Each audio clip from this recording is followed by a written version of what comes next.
Hello and welcome to another episode of the Contractor Growth Show. My name is Mark. I am your host. And today I have a great guest. It's Anthony Patella at Patella Flooring in Youngstown, Ohio. Anthony, thanks for being with us today. Great to be here. Thanks for having me. Fantastic. So, man, I've done a lot of research here with the team, and we looked at the history of the business. It seems like it's a long, interesting history. Kind of multi-generational. Would love to hear about kind of history of the business and then where you guys are at today and what you guys are up to. Sure. So my grandfather started the company way back in the 1950s, long before I was even born. And it didn't even have the same name. It was called Standard Floor Covering. And they were mainly a residential outfit. It was just him and a partner, just doing houses like kitchens and bedrooms and some small commercial stuff for a local developer here in Youngstown. You know, they kind of floundered. They were doing okay, just getting by. And then in the 80s, my dad, who also has the same name, Anthony, he was actually a chemical engineer out in New Jersey and completely hated it. Decided to move home and get into the family business. And at that time, little bit of debt on the company, and he had to actually take his wedding money to pay off the existing debt, buy out my grandfather's partner, and then it became my grandpa and my dad, changed the name to Patella Carpet, slowly got out of debt, doing a little more residential, and over the years, my uncle also got involved. So we have a lot of family players, but over the past 30 some years, we've kind of morphed into full-blown commercial flooring contractor, and the residential business has kind of, been left behind, but we've kind of morphed from really small residential outfit to, pretty big commercial player. Interesting. Wow. So is your dad still involved in the business and your uncle as well? Yeah, we're kind of in a transition phase. They're still involved with some daily operations, bigger picture stuff, but we're kind of onto the third generation. There's me, my brother, and my cousin who kind of run, 90% of the day to day. Wild. And you guys are in 3 states, right?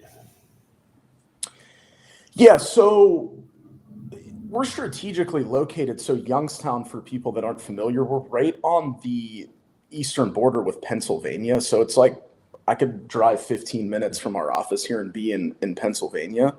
So we get access to kind of that Western Pennsylvania market. Obviously, the Youngstown market, we travel up to Cleveland as well. We're kind of strategically located between Cleveland and Pittsburgh.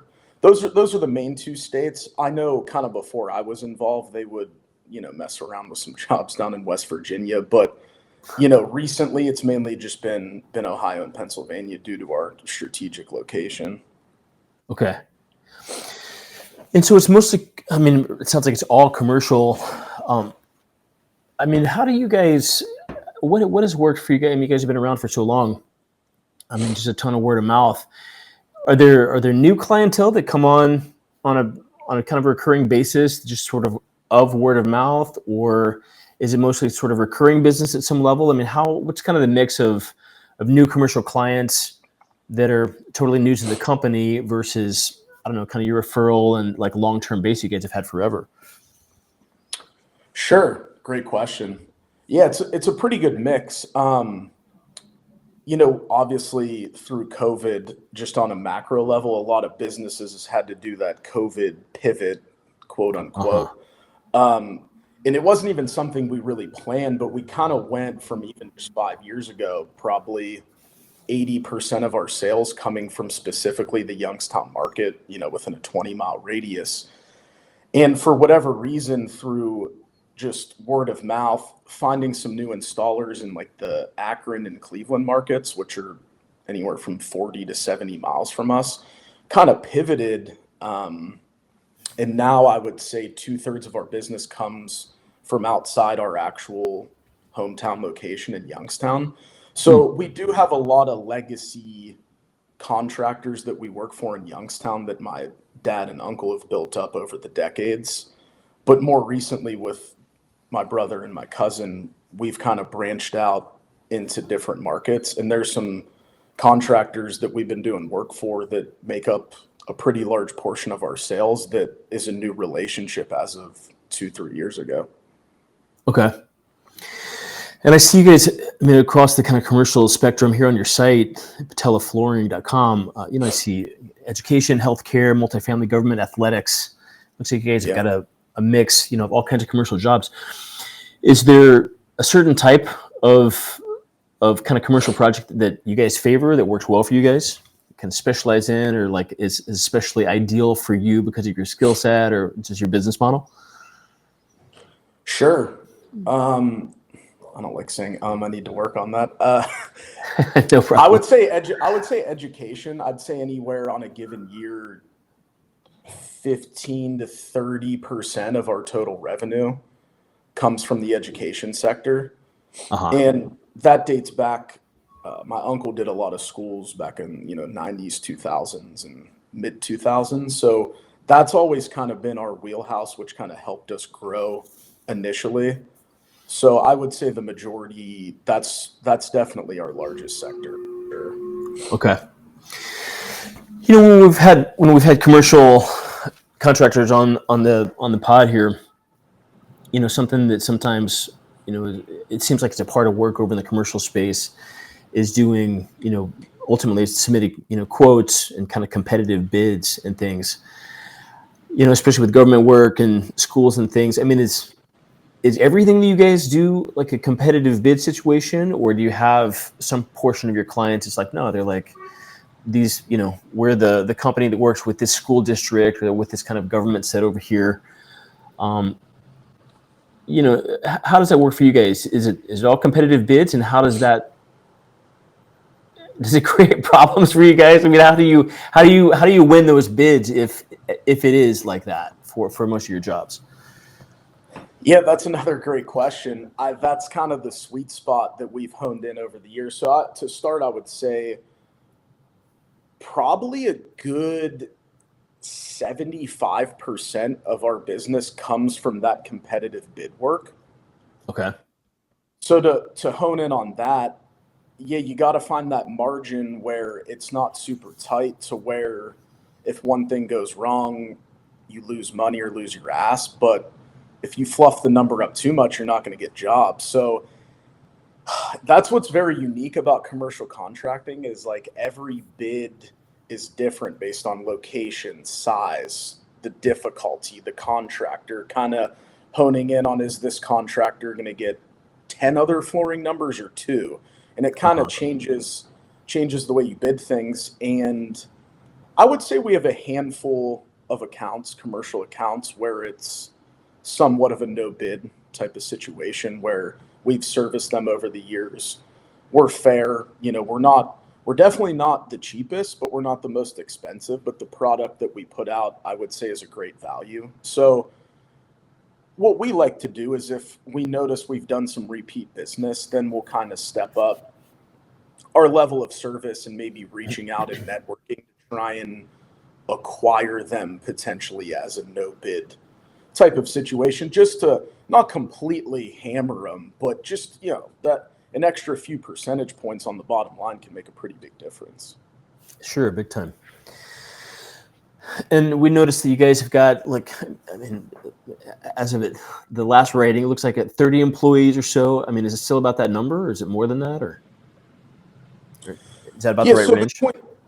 Between owners and office staff, we have a warehouse manager, 2 delivery drivers, an administrator who does payroll and paperwork. There's like 9 of them, what I would call office staff, and then installers range depending on how busy we are at a given time throughout the year. So that range as of the past few years has been anywhere from 20 to 40 installers. So I would say 30 installers has kind of been the range. Maybe like 25 to 30 would be the average. Okay. And are there this isn't typical sort of remodeling where there's like a big group of subs that kind of surround the company as well. Do you guys also work with subs that are like another layer that would add some other percentage of folks as well? Sure. On some bigger school projects, the construction manager will list kind of a scope of work of things that we have to include.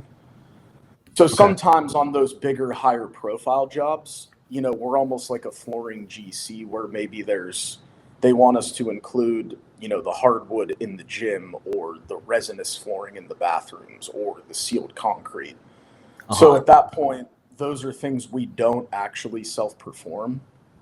Okay. So that would lead us to finding subs that we have to get a number from, plug into our bid, and then turn that into the construction manager. So it does flow through us. Not a lot of the time, but a lot of those bigger jobs, the CM doesn't want to deal with, 2 or 3 extra subs just for the flooring. So they kind of like, hey, you deal with it.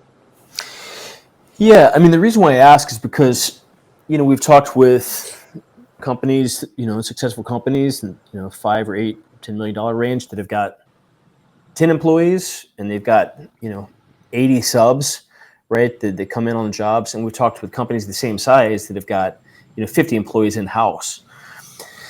And I'm always curious, sort of like, how do you decide? I mean, you guys have got a nice mix, and you guys obviously know your thing and been doing this for a long time, and got your business figured out very well. It looks like you've got 30, 35 people. But I mean, there's some hardcore overhead, there's management. It becomes a whole other layer of some middle management at that point, whatever. I mean, how do you decide as you guys are going along, as you guys move along in the next few years, for instance? How would you make a decision of like, well, we're going to keep our team at 35 people versus we're going to actually plus say 10 or 20 subs that are parts of different jobs in different ways, versus we're going to grow to 40 people and bring those people in-house and sort of, have that just as a part of our team, that's continuously, here on staff. How do you kind of make that kind of decision of growing to have more people, directly on the team, or still working with subs, just sort of continuously on that level? Sure. So just kind of geographically in this part of the country, we're in that old Rust Belt, like the Cleveland, Pittsburgh, Detroit, up there on the Great Lakes. And as you know, way back when that was like a big steel producing area, heavy union presence up in this area. And there's still a lot of remnants from that. So a lot of the construction work, so we're a union shop actually. Our installers are in the union and our shop is signatory. So that's kind of a necessary way of doing business here to do government work, because a lot of the government work here is prevailing wage, which is normally set by the union scale. So kind of just a necessary item for us to do the types of jobs we do is just to be signatory to the union. So that's a reason our installation crews are in-house on like an hourly basis. In terms of growing, I mean, that's the $1 million question, because if you do make that decision to grow, you almost have to take on the work, win the contracts without having enough people to even do it, because contracting can be months or years down the road. So it's like, oh, I just took on this 100,000 square foot school, but it's not going for a year and a half. It's not like you can hire in the present moment for 18 months out.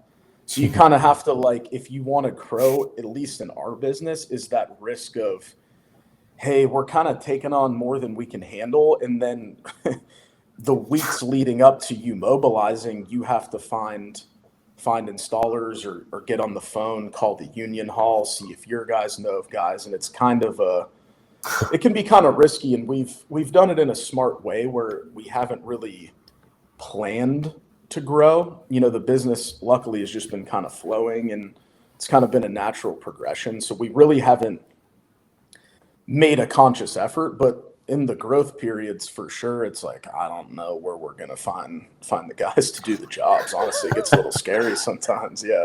Right. And I mean, that's something that also comes up a lot, right? Is sort of, there's a shortage of labor out there these days, right? And skilled, talented labor, especially because you're doing really quality work. You guys got a serious long-term reputation, and so I mean, that's actually something that I wanted to get your take on is, you got a big team, and, what do you guys do to kind of keep the culture and the morale, sort of like really alive and happening over such a long period of time, right? Because, I mean, folks have got a lot of different opportunities out there. There's a lot of folks probably trying to come in and push your guys at some level. We hear of companies, folks just, text in, say they're done. They're not, team members, that maybe have been there with them for a year, just text and say, I've got another job. Like, what, are you texting me for this? Right? No notice. How do you deal with kind of, keeping the team sort of motivated and kind of deal with that retention piece with your big team? Yeah, so that's where things got a little hairy during COVID. Is almost a third of the guys we'd had for a while either took different jobs, got into a different industry, went out on their own. So it got a little hairy there, and that's where we kind of pivoted, and luckily just found some quality installers in the Cleveland and Canton markets. Okay. But just in general, I think COVID kind of accelerated that shift where, I'm younger, I'm 31, a millennial. I truly try and empathize and have an appreciation for people that work in the trades. Not that I feel bad in any way, but I'm saying working with your hands, that's a tough job. I mean, they're driving sometimes 45 minutes to an hour every single day to work. So kind of treating them just human to human, where I think kind of before, construction used to be like a very aggressive industry where it's like, hurry up, and like, why aren't you moving faster? And there wasn't that kind of element. So I think that plays a big factor, is just treating them with the respect. Like, I truly believe we're equals. They need me and I need them. It's truly mutually beneficial. And then honestly, just rewarding efficiency and jobs that go very well, in terms of just giving them a bonus or maybe paying them different. It just helps to, I truly think they deserve it. So instead of owners just keeping every dime, maybe how it used to be, it's like, hey, you're out there every day. You just did a school project for 12 months. I mean, you deserve something above and beyond what everyone else is making, at least if you're the foreman. And then, some trickle down stuff to guys that put a lot of hours in. Yeah, sure. Love it. So, man, I saw that you've been, reasonably active on LinkedIn. Have you seen some of the socials and things been helpful for the business? I mean, how does that kind of fit in for getting the word out? I mean, is that just sort of posting cool projects that you see, and it looks like kind of a lot of personal stuff that you see? Is like this cool project going in over here, Tesla happening over there. I mean, do you get any kind of like action on that? Sort of, new clients or folks, existing clients calling you and saying, yeah, I saw it, you're posting and whatnot, or is that just stuff that you do just kind of for fun and, just kind of update folks on the business and what you're doing personally as well? Sure. I would say it's more just on the personal end, kind of expressing yourself, sharing with people that you might find to be cool. I mean, it doesn't hurt if, for instance, doing a podcast like this, you're able to look me up or look our company up. And I mean, it does show a level of legitimacy if you're able, to post things and share the projects that you do. So I think it's more about, not, at least for us specifically, I mean, I'm sure there's contractors out there where they actually gain hard jobs from, what they've posted and shared. For us, it just kind of adds more of a legitimacy factor. You could look us up and see, with your own eyes, the quality of the projects that we do. Yeah, for sure. Do you think here in the next few years, I mean, you guys have, got a super stable business, got your thing down, been at it for a long, long time. Are you guys kind of at the place that you kind of want to be? Or, I mean, do you have plans to kind of grow, some percentage, or grow over the next few years, or it's kind of stable and it feels good really where it's at right now? Sure. Well, just from a numbers perspective, I mean, we've almost doubled in size over the past 10 years. So, I mean, there's been a lot of, it's been natural growth. I mean, that's 10% a year. So it hasn't felt like super insane from an operational level. And we just, had a really good year last year, kind of record years up pretty big. So I would say we're, kind of want to like plateau a little bit, make sure, this model, this size kind of works for a few years before maybe taking it to that next level. So just, we have kind of already done the growth recently, and that's not to say it couldn't happen naturally again, but there's no current planned effort like, hey, I want to do 12% more at Three Guys, X, Y, or Z. Just kind of like we've reached this plateau, which is a good plateau to be. Let's kind of stabilize this for 1 to 3 years, make sure the economy's still good, our numbers are still good, we have the same employees, and then, maybe plan to take off again in a couple years or so. Oh man, I love it. Awesome. Well, Anthony, a lot of great stuff here. I love the fact you guys have been, family business, third generation. Now there's other people, on the, uncles and brothers, and you guys have figured out how to make that work, right? We didn't get into the family dynamic and how that all works, but you guys have figured that out. I love it. And also just talking about how to take care of your team. It's a union shop, and so that's got its own kind of, pieces to it, some more complexity there, but that you guys have figured that out as well, and how to keep folks here, on the team, and got 30 members, team members strong, made it through COVID, and learned some lessons over there, and are now just kicking butt. I love the fact that it's not, we're trying to grow, we're trying to figure out how to do that. It's like, no, it seems like a wise place to say we've grown a lot, we've been doing good, and last year was great, and we're kind of good, and we're just going to figure this out, like exactly where we're at, and then maybe in a couple of years here, look at some more growth potentially. Well, yeah, because cool, I feel like there's a lot of, growth is good personally and professionally, but sometimes, it is that American culture more, like growth at all costs. And there's just a lot of, there's a risk reward with that, of just the growth at all cost mindset. So I think we have tried to take a more, natural or holistic approach to it, like safe and natural, not because you start taking jobs for general contractors that suck, or it's not in your wheelhouse. You can run into a lot of problems. Yeah. Wow. Smart, man. I love it. Yeah. Well, fantastic. Well, Anthony, if folks want to get in touch with you guys, if they're in the kind of Youngstown there between Cleveland and Pittsburgh, kind of in that Ohio area, want to do some work with you guys, and or just, chat a little bit more about the company, what you guys are up to, maybe potentially be a part of the team. What's the best way to reach out to you? Sure. Through our website, patellaflooring.com. We have a general email on there. We have an office number. You can look me up on LinkedIn, Anthony Patella. I forget if Junior's in my name on there because me and my dad have the same name. But look me up on LinkedIn if you want to reach out personally. But business-wise, hit up the website. And love it. It's a good way to get in touch. Perfect. So that's patellaflooring.com. It's Patella, 2 L's on that. Fantastic, Anthony. Well, thank you for being on the show today. It's been fantastic. And this will be live here in a few days, man. We'll get a copy to you. And I really appreciate you sharing what you know and teaching our listeners some cool stuff today. Thank you. Absolutely. Thanks, Mark. Okay, man. Talk with you soon. Take care.